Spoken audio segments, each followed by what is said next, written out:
Good afternoon, welcome back to my channel. আবারও চলে এসেছি তোমাদের কাছে নতুন ব্লগ নিয়ে। আগে বলো, এই গরমে তোমরা সবাই কেমন আছো? আশা করি তোমরা সবাই খুব ভালো আছো। আজকের ব্লগে তোমাদেরকে যেটা দেখাবো সেটা হলো আমাদের এই পাশের গ্রামে খুব ধুমধাম করে কালী পুজো হয়। তো ভাবলাম যাব, আর সেটাই তোমাদের সাথে আজকে শেয়ার করব। তো কারণ তোমাদের দাদা ভাইয়ের দোকানে চাপ, ও যেতে পারবে না, আর মায়েরও শরীরটা আর কি খারাপ, তাই মাও যাবে না বললো। তো আমি একটা ননদের সাথে যাচ্ছি। চলো চটপট করে রেডি হয়ে নিই, নাহলে আমার ননদ চলে আসবে। বললাম পুজোর একটা ব্যাপার আছে, তো যেহেতু শাড়ি পরে যাব, তো এখান ওখান যাই চুড়িদার পরে যাই, তাই ইচ্ছে হলো আজকে শাড়ি পরবো। তো চলো তোমাদের দেখাই আমি কি শাড়ি পরবো। তো এই শাড়িটা বের করেছি পরে যাব বলে। এটা একটু নরমও আছে, হালকাও আছে। এই গরমের মধ্যে এটাই মনে হলো যে কমফোর্টেবল হবে, তো এটা পরে যাব। আর এই যে এর সাথে এই ব্লাউজটা, এই যে, তো এগুলো পরে যাব। তো চলো রেডি হয়ে এবার তোমাদের সাথে দেখা হচ্ছে।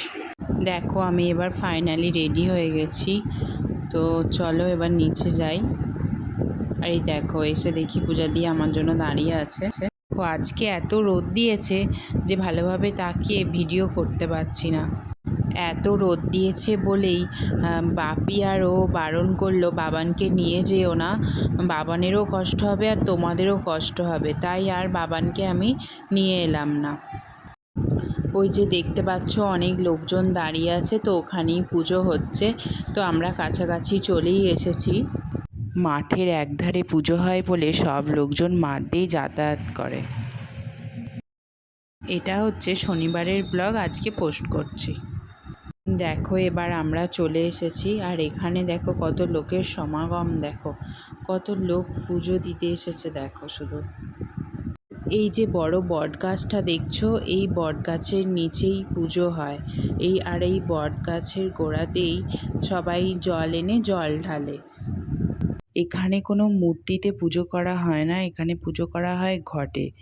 আর এই যে বট গাছটা দেখছো, অন্যান্য বছর পাতা হয়ে পুরো চারিদিকটা ছাওয়া হয়ে থাকে, কিন্তু এবছর জানি না কেন পাতা হয়নি। আর ওই জন্য চারিদিকে আর কি রোদ, এত গরম ছিল সেদিন। না হলে এই জায়গাটা এত গরম থাকে না। পুরো একদম এই গাছটা যদি পাতা হতো, পুরো একদম ছাওয়া হয়ে চারিদিকটা ঠান্ডা হয়ে থাকে, যেটা আর কি শুনেছি সবার মুখে। তো আমরা যে সময় এসেছি সেই সময় এসে দেখি এখন বাতাসা চড়ানো চলছে।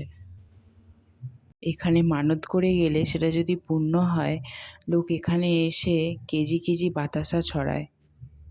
বিয়ের পর থেকেই বাড়িতে বা নানান লোকের মুখে এই পুজোর ব্যাপারে শুনে আসছি, কিন্তু কোনোদিন যাওয়া হয়নি। কতদিনের পুরনো জানি না, তবুও বহু বছর ধরে এই পুজো হয়ে আসছে।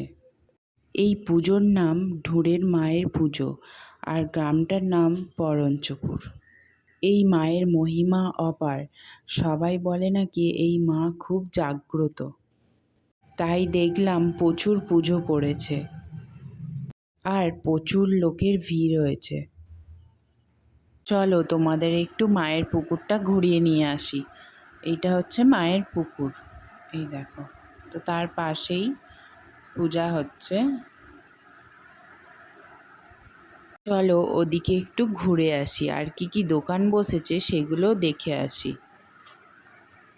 দেখো আমার এখানে এসে পাশের বাড়ি দু জায়ের সাথে দেখা হয়ে গেছে, তো ওদের সাথেই আমি ঘুরছিলাম।